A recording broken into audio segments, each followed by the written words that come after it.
51. She loves me not. Lavanya's POV. So, you're here because of the new product launch? I asked. He simply nodded with a hum. For how long? I tried to pry some information from him. How long? What? He furrowed his brows.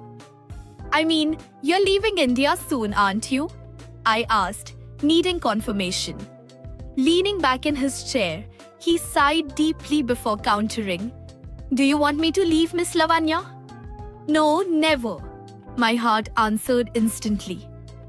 I blinked at him, feeling exposed.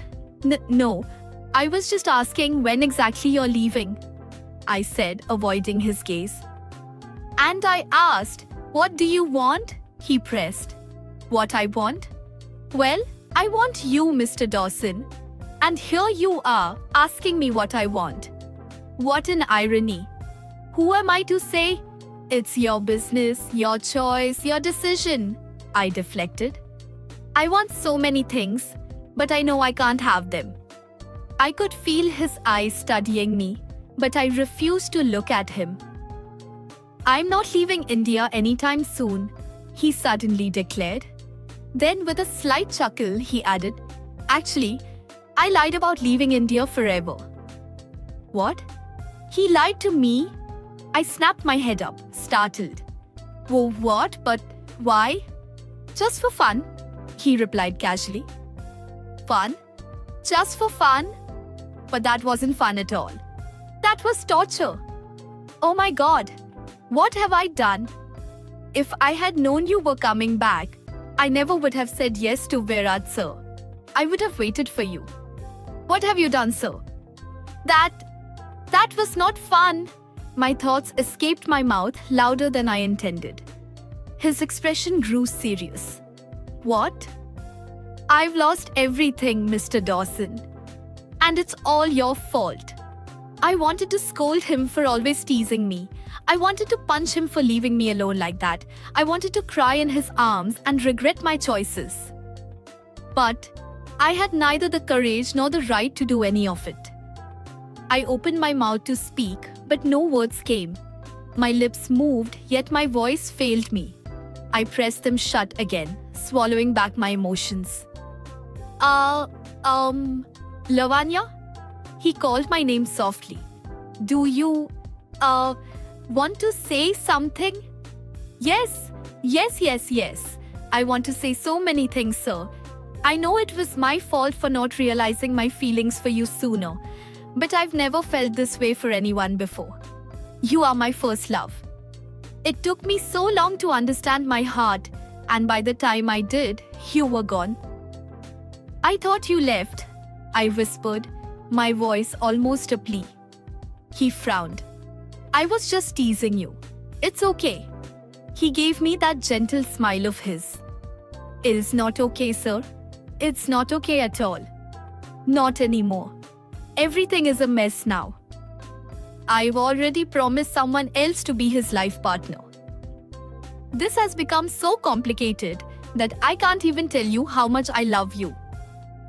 It's not, I murmured, shaking my head, lost in my thoughts. Why? Did something happen? He asked, his face filled with concern. Should I tell him? Should I? I was still battling with my thoughts when my phone vibrated in my bag. I pulled it out and saw Virat sir's name flashing on the screen. No, I can't do this. It's over. Everything is over now. Lavanya? He called my name again, his voice softer this time, trying to get my attention. I glanced up at him briefly before looking down at my phone screen again. We're getting late for the office.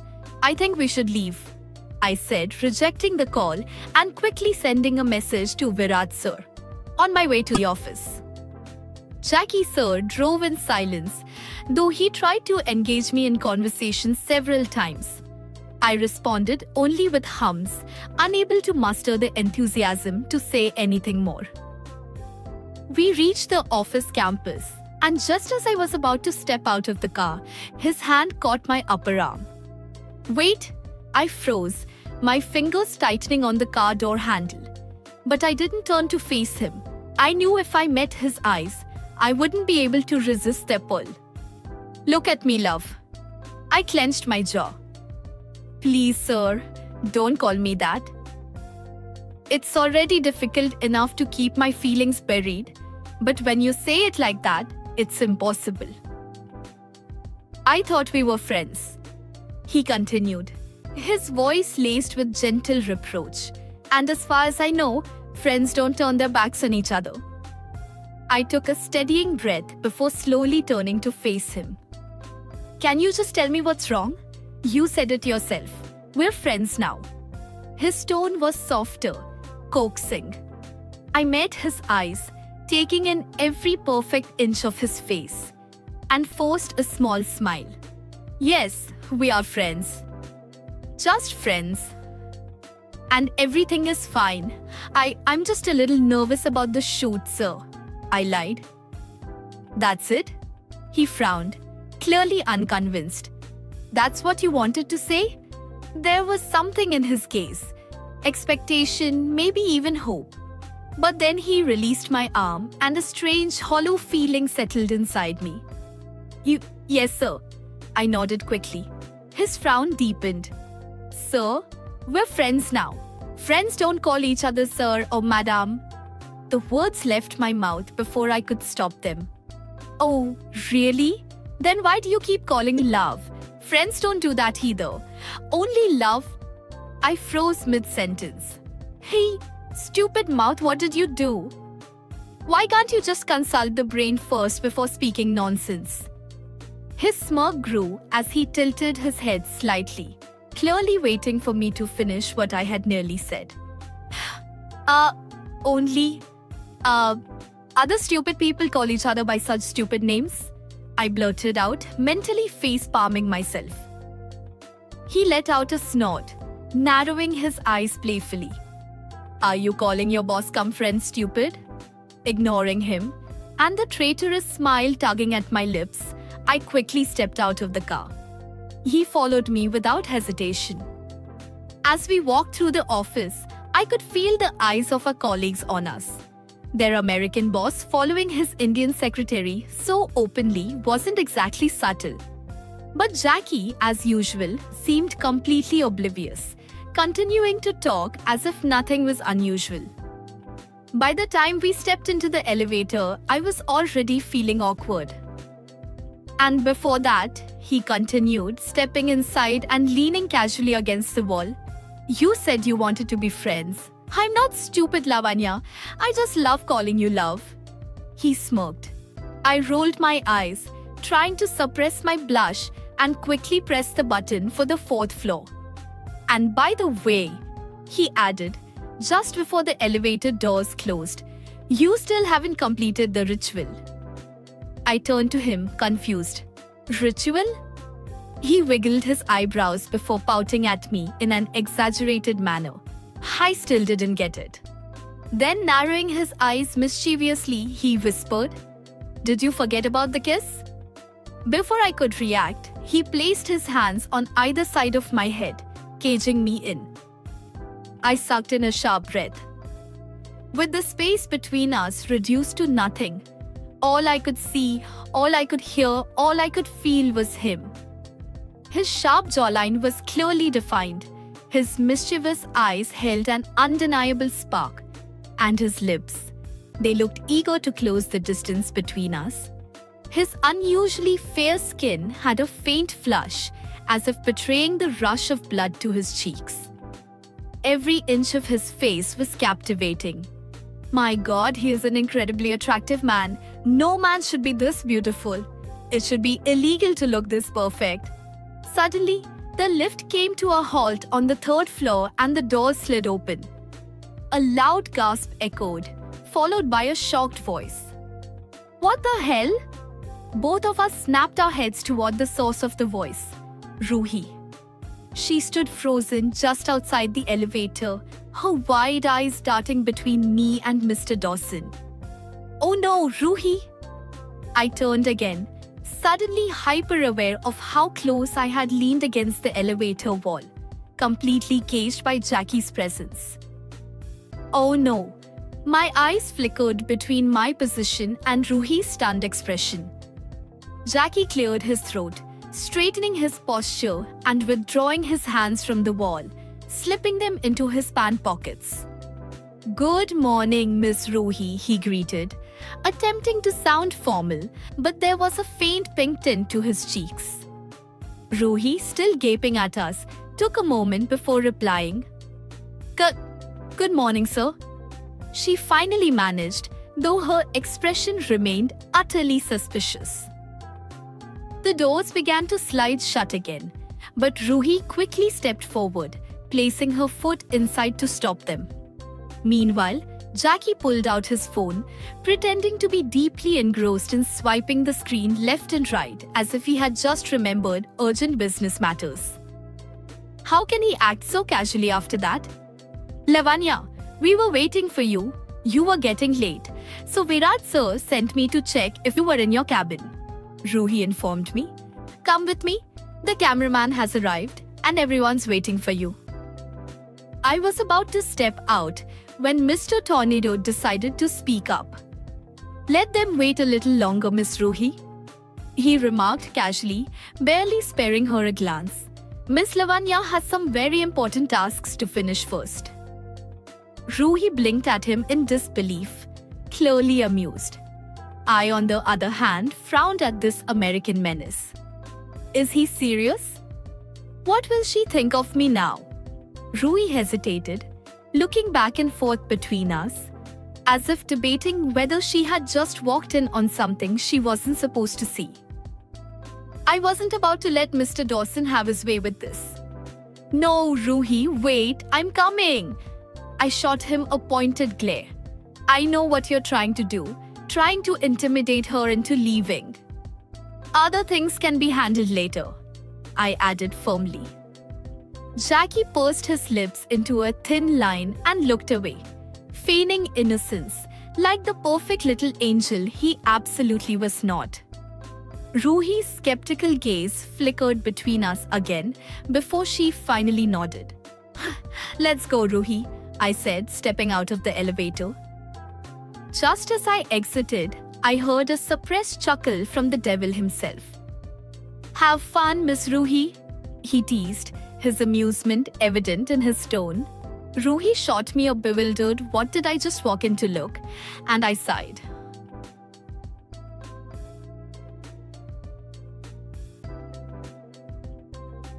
Author's POV.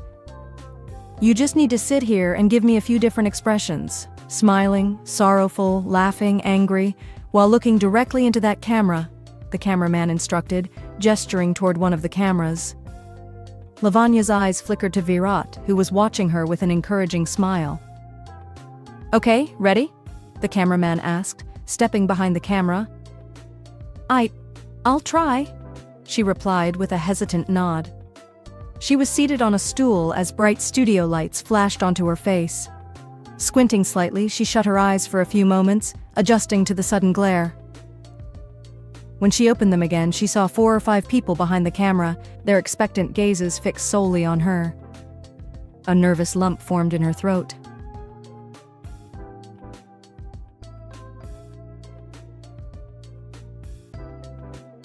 Lavanya's POV. "Lights, camera, action," someone announced. "Look up into the camera and smile." I focused on the lens, attempting my best smile. But suddenly, the camera felt like a gun, firing invisible bullets at me. The people behind it blurred, morphing into German soldiers in my imagination. A lump formed in my throat. I couldn't swallow it down, nor could I cough it out. "Hey, relax. Imagine you're posing for a family photograph," the cameraman suggested. I nodded, forcing myself to gulp down my nerves. "Ready?" I nodded again. "Action," he declared. The zooming camera lens felt like some kind of hypnosis device, drawing me into its intimidating gaze. Fear prickled at my skin. I struggled to focus on my expression, to offer a natural, pleasant smile. but my mind fixated on one terrifying thought. Everyone in this room is watching me, and soon, everyone in India would be watching me on television.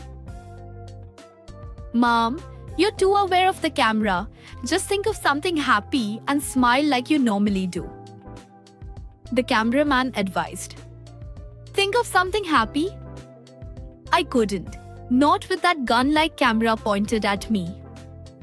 Lavanya, listen to what he's saying, Virat sir encouraged gently. I'm trying. I glanced down at my hands, hoping for some kind of escape from my own nerves.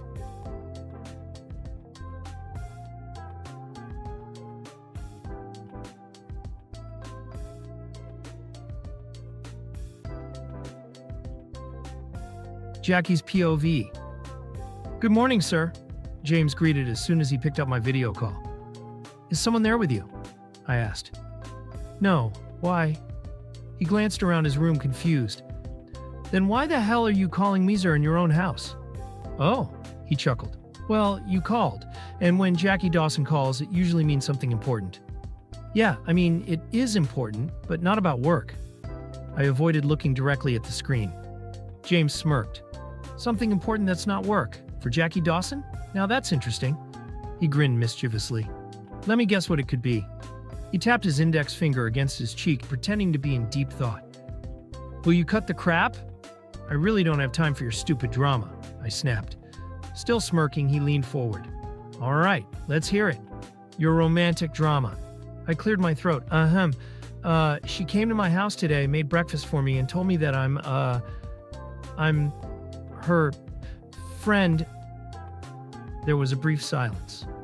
Then, what? James shrieked like a teenage girl at a boy band concert. Wow, not the reaction I was expecting. And then, just as I braced myself for his response, he burst into uncontrollable laughter. Here we go. Exactly what I was expecting from this idiot. I scowled at the screen as he continued howling like a lunatic.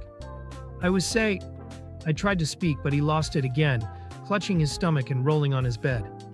I leaned back in my chair, resting my chin on my hand, elbow on the armrest, staring at the ceiling to avoid watching him. I swear, if they invent technology that allows you to punch someone through a screen, James is the first person I'm testing it on. He kept laughing and laughing, while I clenched my jaw so hard I could feel my teeth grinding. All right. 10, 9, 8, 7, 6. Okay, sorry. James finally suppressed his leftover laughter. But seriously, friend, he shook his head. I can't believe a girl actually friend-zoned you. He smirked before pressing his lips together, clearly holding back another laugh. I rolled my eyes. Are you done with your little comedy show? He nodded, still grinning. All right, sorry, please continue. I took a deep breath before speaking again. She lied to me about something. James frowned. Lied? About what? The day I arrived in India, I was in my room and she came in. I saw her look at me, but then she completely ignored me. She switched off the lights and left. James looked even more confused. Wait, how did she even enter your apartment? I hesitated for a second before answering. Because I left her a copy of my apartment key. She still has it. I think she used it that night. James's eyes widened with amusement. You gave her your apartment key? He smirked. I nodded. Why? His grin grew wider. I sighed, rubbing the back of my neck. I don't know. I just wanted her to come to me whenever she wanted. If she ever needed something, she'd feel free to take it from me. It was sort of a hint, you know? About how much I like her. James stared at me for a moment, then shook his head. What? I narrowed my eyes. Nothing. He shrugged. Come on, spill it. No, it's just... He hesitated. I'm not completely sure, but I think she's already started liking you. My heart nearly jumped out of my chest. My cheeks felt hot. I hadn't expected that from James of all people. What makes you say that? I asked, trying to sound casual. James leaned back, crossing his arms. Think about it. You left her your apartment key, and she's been using it, without hesitation. She didn't return it. She didn't even question why you gave it to her. He paused. Has she ever asked you why you gave her the key? I blinked. No, not yet.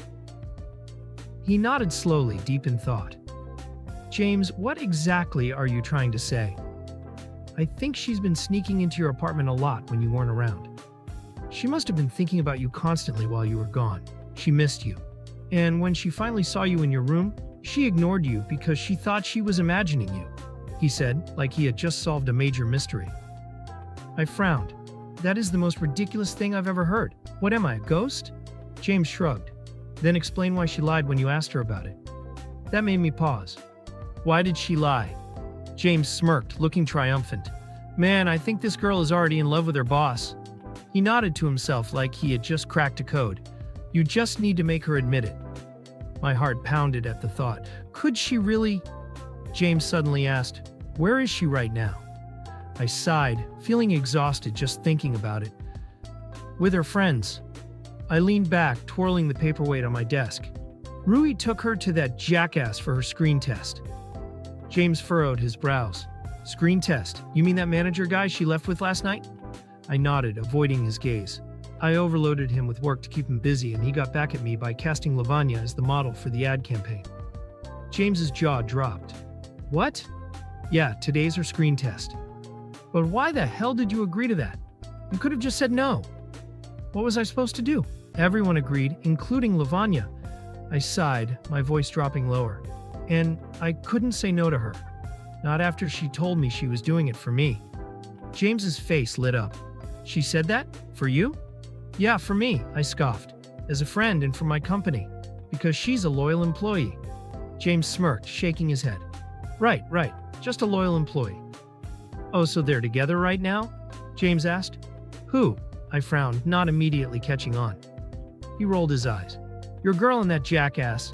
Obviously, it's his department now, thanks to your brilliant idea of promoting him.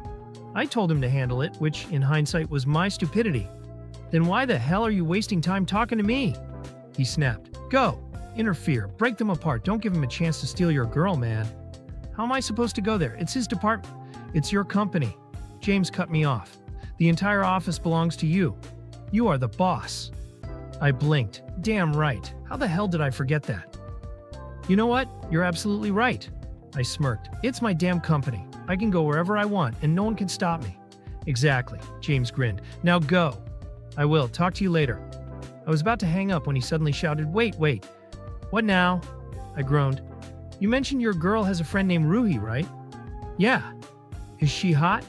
He wiggled his brows shamelessly. I clenched my jaw. Are you serious right now? I'm struggling to get my girl and you're asking me about another girl? James shrugged. Just curious, man. You handle Lavanya. I'll handle Rui. I rolled my eyes. Unbelievable. Okay, go get your girl.